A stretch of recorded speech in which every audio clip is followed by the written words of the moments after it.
Hi, welcome to the 13th floor. I'm Marty Duda, and today we have with us a couple of guys from the Datsuns. How's it going? Very well, thanks. Phil and Ben. Hello. You got it. Nice of you to come and join us, especially on this auspicious occasion, which is the day of the release of the album. It's called Eye to Eye. It's here on the brand new CD format that I've heard so much about. Very cool. Compact discs. Compact discs, and we have some vinyl as well, a couple of 45s as well. So that's very cool. So thanks, guys, for coming. Thanks for having us. It must be a busy day with the... Yeah, but it's all good, and this is a nice environment to do this. Well, we do what we can. Yeah, very nice. So cool. So I guess the big question is, what have you been doing in the last 7 years? Because that's the last time that you guys had an album out. Well, I mean, we've been a lot of life things for all of us, but we've been slowly piecing together this record. Right. Which cut a long story short, but has it had its issues with getting things done, but yeah. What kind of issues? Here we are. Writing issues. Okay. Yeah. We had ideas that didn't get finished for a long time, or just needed one part or something like that. It took a while to complete. Right. We recorded a lot of it 5 or 6 years ago, and then we pieced it together all separately. Right. I mentioned just before that the other guys live in Europe and we live here. Yes, so Dolf and Christian are not here with us today. They're overseas. So where are they at? Dolf lives in Stockholm, Christian lives in London. Okay. So they're asleep right now. Lucky them. Lockdown and herd immunity, dealing with the state of the world a lot more than what we are. Yeah. Have they considered coming back here where life is beautiful all the time? I would say they have. They certainly have, yeah. Things. Oh, hello, boss. She's leaving in a couple of days. So. I better not get distracted by the cat. Yeah, I think you already have been, but that's all right. God, sorry. That's all right. Fantastic. Yeah. So, all right. So the album is Eye to Eye. I mean, you say it's kind of been put together piecemeal. It certainly doesn't sound like that. How do you make it sound like four guys playing at one time in a room together? Yeah, I guess it's the wonders of technology these days of the things you can do. I mean, some of the songs where all the music was done, and it was just the vocals that had to be put on. Some of them were cut up and beats slightly changed, and one of them is 2 songs put together. Right. It's just the wonders of editing and technology that got us through that. Where did the band record most of the instrumental backing tracks? Were you in a studio doing it? Just down here at Roundhead. Yeah, just at Roundhead. Just around the corner, pretty much. Yeah, we did drums and lots of the rhythm guitar and bass, I think it was. Yeah. Dolph ended up re-recording a lot of the bass. I think maybe there was some tuning issues and things like that. 6 or 7 years ago, I did the drums for it. Just around the corner, and then we've just been. So 6 or 7 years, you cut the drum track, and now here we are talking about it. Yeah, it's done. Is that weird or what? Yeah, it's weird. It's unusual for me. Like I'm of the idea that you got to get it down and as quickly as possible. Like that's how I would like to do things. But of course, that's not how things really happen anymore, especially when you're spread around the world as we are. You kind of have to slowly glue things together, and then once it's glued together, you've got to then make sure everyone's happy with it, and if they're not, then you've got to make sure that everyone is happy with it, and so you might have to redo things, or put on a tambourine, or take off a tambourine, like all of those kind of things. When you're spread around, take a lot longer. And there's been, of course, there's been things like children have shown up and they just turned up. Turned up. I know how that works. Yeah.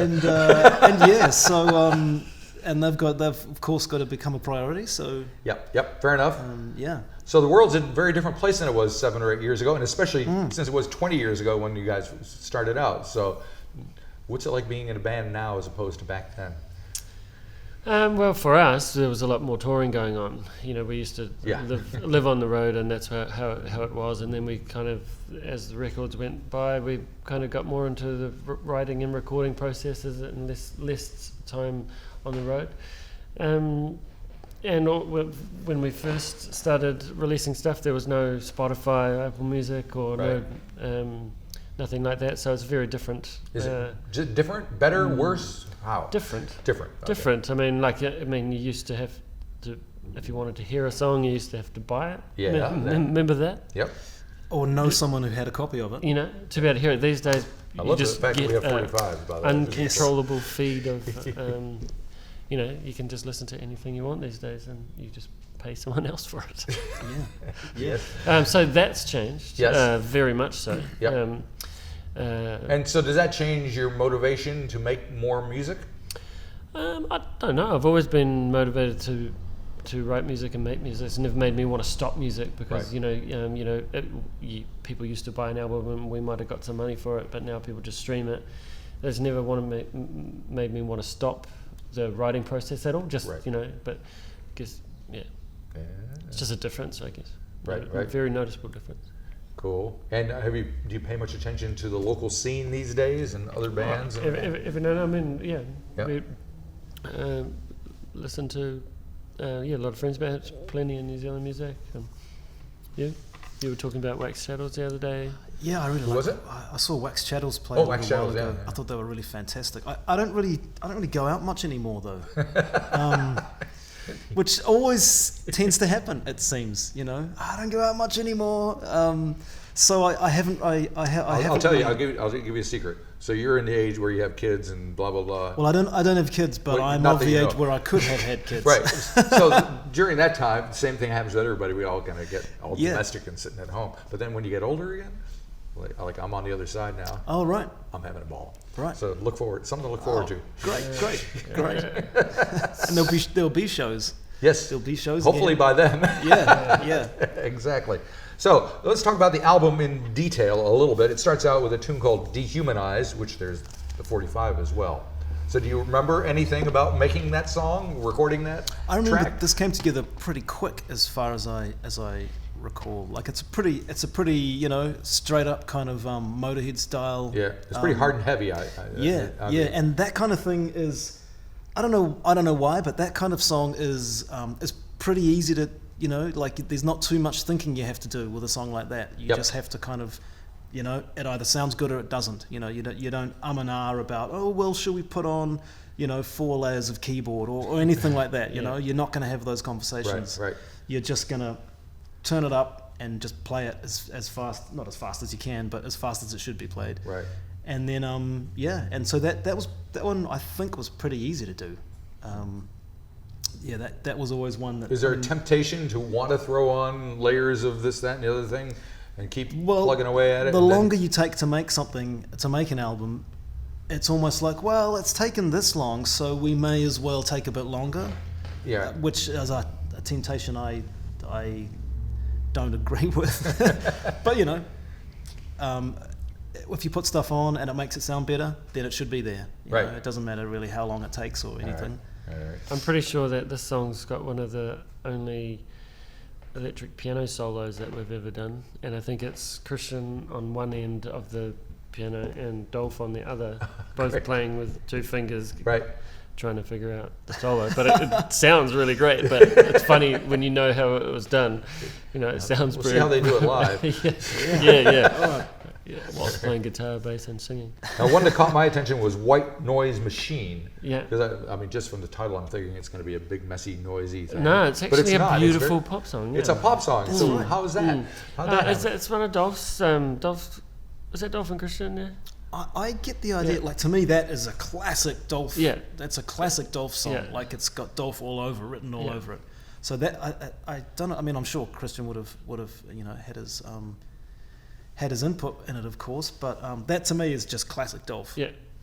He's got a good pop streak through him. But he wrote Dehumanize as well. Right. He wrote that, so he's got this awesome pop streak through him. And then he'll just be like, just going to write.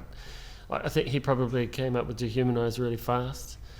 I'd say, and then he would spend a lot of time on a song like White Noise Machine, and he might not have initially thought he could do that in the Datsuns, but then when we all love pop music as well, so when we heard it, we're like, no, we have to do this. Right. So do you guys give much thought to how you're being perceived and what musical direction you should move in? I mean, you've done kind of everything. You've worked with all sorts of people. You've already put out 6 albums before this, so it's not. I don't think about how we're perceived too much. Not really. It's the focus is more on, does it sound good and do we like it? Right. Or how can we finish and how can we we make it an idea? Because you can't really control the way other people see you or perceive you.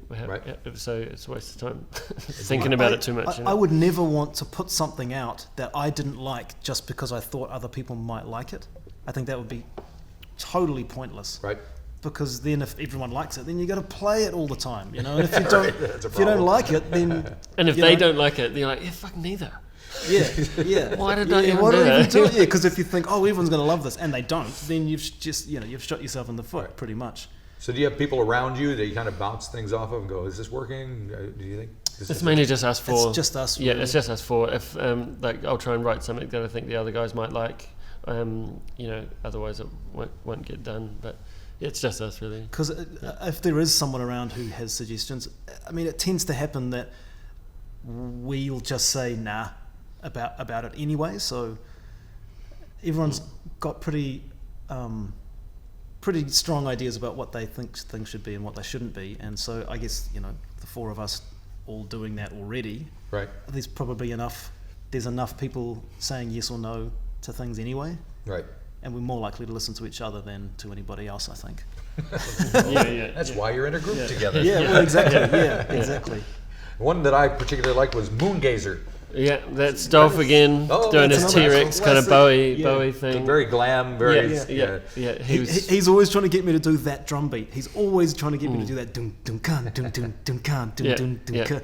I remember spending ages actually recording the drums for that because it wasn't quite right.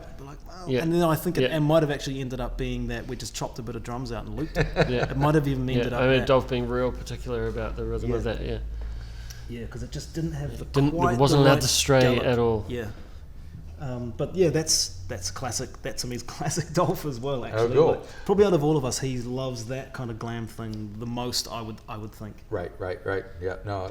Well, my favorite band is Mata Hoople, so right from the same era, So it's like, and Mick Ronson, I think, is like the most awesome guitar player ever. Yeah.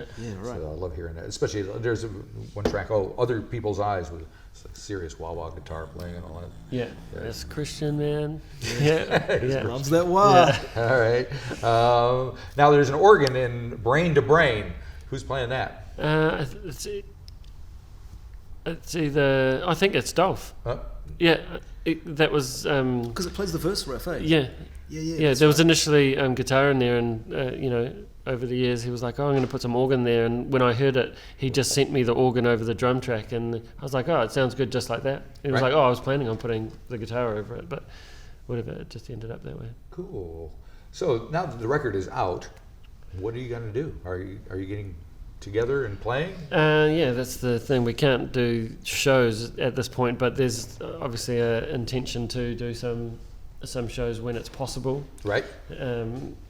So yeah, that's all we can really say about that because we can't confirm. Right. I'd love to do a tour in the summer, or but it's just there's a few issues to deal with. Yeah, if we could, we'd be doing it right now. Right. Yep. It's weird to not be doing shows. When was the last time you guys played together in front of people? 2.5 years ago. Oh my God. Yeah, we did a tour with D4. Right. That makes sense. Yeah. That was those were the last shows that we did. Yeah. And what is that like for you to not be doing that? It's strange. Like you start to kind of drift away. Sometimes I even kind of got to the point of almost forgetting that I was even a musician or that I even played music. It was because you're just not doing it anymore. And the other things in your life start to, you start to concentrate more on those things, and that becomes who you are. Yep. So I had to keep reminding myself, that's right, I'm in this band that that tours and does albums and records and stuff, and that's right, that's what I do. So it's really strange to not, especially to release or an to album. not know when we're going to play again. That's strange. To not be able to have anything in the pipeline. Right. Now you guys mentioned Wax Chattels. There's a lot of up and coming bands, young whippersnappers out there ready to do their thing. You guys have been around a while. Do you have any words of wisdom for up and coming bands these days? Do exactly what it is that you want to do. Have as much fun as you possibly can. And if you're not having fun, then start a different band. Write lots of music. It's all about the people you do it with. Like they've got to be. You've got to be able to. It's got to be that when you get in a room together and play, whatever happens, you all go, wow, that was really great. It doesn't matter what happens. Whatever happens, then do that. because that's what you sound like when you play together in a room. And if it sounds great, then do that. And if it sounds terrible, then do something else. A different band. Very wise. Cool. Well, thank you guys for coming by on the day of the release. It's pretty exciting. Thank you. And hopefully next time I'll see all 4 of you together on stage with instruments in hand. And perhaps in this room.